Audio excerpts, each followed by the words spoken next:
जिम्मेदार बनना है। और जो लड़के लोग हैं वो लोग यदि पढ़ लें तो समझेंगे कि लाइफ पार्टनर बनाना इतनी बड़ी बात है, इतनी अच्छी बात है जिसके साथ आप जिंदगी गुजारोगे, उसका आप मोल पैसे से कैसे कर सकते हो।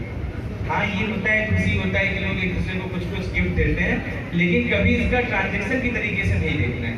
तो ये कितना बड़ा, मतलब मैं बचपन में हर एक समय ये ऐसे लिखता था, दहेज प्रथा एक बहुत बुरी प्रथा है, लेकिन बहुत समझ में नहीं आता था। लेकिन आज मुझे समझ में आता है कि यदि एक आदमी कह ले कि मुझे दहेज नहीं लेना है, तो वो नहीं एक बहुत बड़ा काम कर दिया, और वो करप्शन भी खत्म कर दिया एक लेवल पे। आप पूरा प्रॉब्लम समाज का नहीं सही कर सकते हैं, लेकिन आप खुद को सुधार लिए तो जो कहते हैं ना, हम सुधरेंगे तो जग सुधरेगा, दिस इज ट्रू। कि आप अपने अराउंड, जैसे कमल का फूल नहीं है, वो कभी कंप्लेन तो नहीं करता है हम कीचड़ में उग रहे हैं तो क्यों इतना अच्छा हो गया, वो बिल्कुल एकदम साइन करता है वाइट लोटस की तरह। वो आप लोगों को भी करना है। एंड एजुकेशन, आपको बहुत अच्छे से पढ़ाई करना है, उसके जो भी प्रिंसिपल जो भी पढ़ते हैं उसे इम्प्लीमेंट कीजिए अपनी लाइफ में। यदि आप पढ़ते हैं कि कास्टिज्म गलत है या फिर वुमेन को गलत निगाहों से देखना गलत है, तो इम्प्लीमेंट करिए।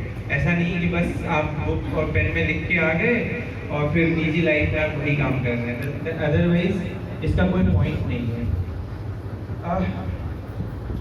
फिर मैं एक बात करना चाहता हूँ, डायरेक्टली इस एग्ज़ाम के थ्रू मैं चीज़ों को समझाना चाहता हूँ कि एग्ज़ाम है क्या।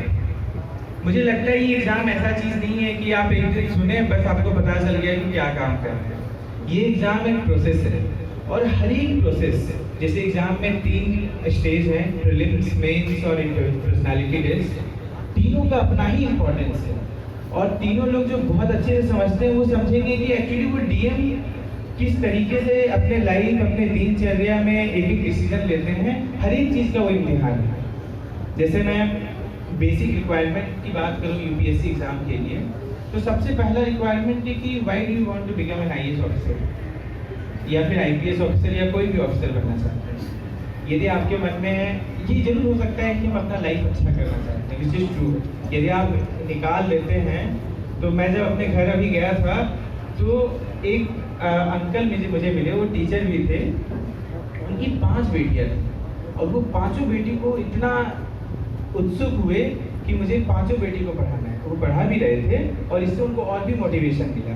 तो कहने का अर्थ कि जब आप ऐसा कुछ करते हैं तो सब लोग मोटिवेटेड हो जाते हैं। तो ये तो एक है कि हम अपना कंडीशन अच्छा करेंगे आईएएस बन के, लेकिन सबसे इम्पोर्टेंट ये है कि आपका कंडीशन पूरे लाइफ में तभी अच्छा होगा जब आप समाज में लोगों के साथ जुड़ेंगे, लोगों के प्रॉब्लम सॉल्व करेंगे।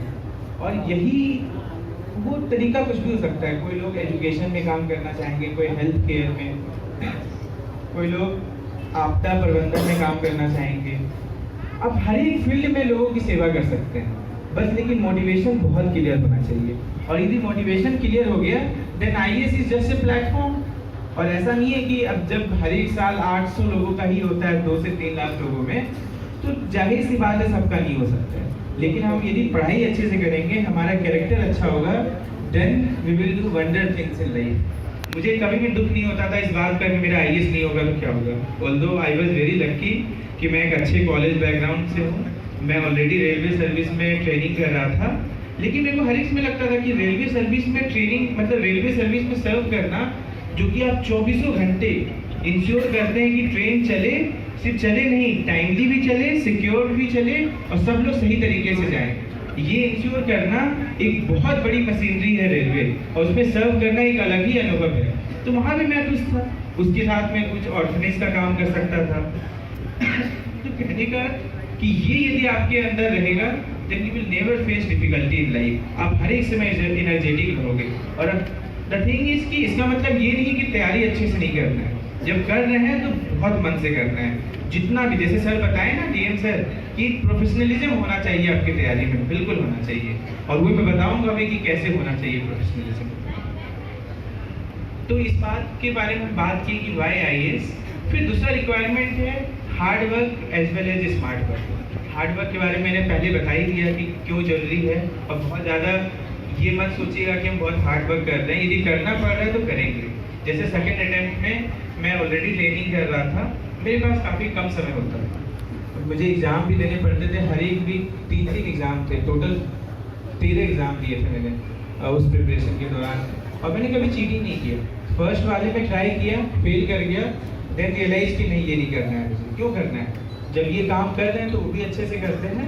लेकिन ये सोच के साथ फिर मैं 3 महीने लेस देन 4.5 आवर्स सोया, और मात्र 4.5 घंटे में 3 महीने तक लगातार सोया, उससे कम सोया। तो मैं कभी ऐसे नहीं सोचता था कि बहुत मेहनत कर रहा हूँ, सोचता था कि यदि करना पड़ रहा है तो करेंगे, कोई बात नहीं। ये एटीट्यूड के साथ रहोगे तो कभी भी आपको लाइफ में डिफिकल्टी नहीं आएगा। एंड सेकेंड चीज is smart work. Smart work क्या होता है? जैसे कल मैं सुन रहा था डीएम सर को, कल मैं भागलपुर में था, तो डीएम सर बोले कि स्मार्ट वर्क ये होता है कि यदि मुझे यहाँ से पटना जाना है तो ट्रेन भाई हम भागलपुर तक नहीं लेंगे, पटना जाने के लिए लेंगे। तो ये कैसे पता चलेगा कि पटना के लिए ट्रेन लेना है? तो वो बहुत जरूरी है कि जो आप काम कर रहे हैं उसमें आपको एग्जैक्टली पता हो कि क्या काम करना है। तो वही चीज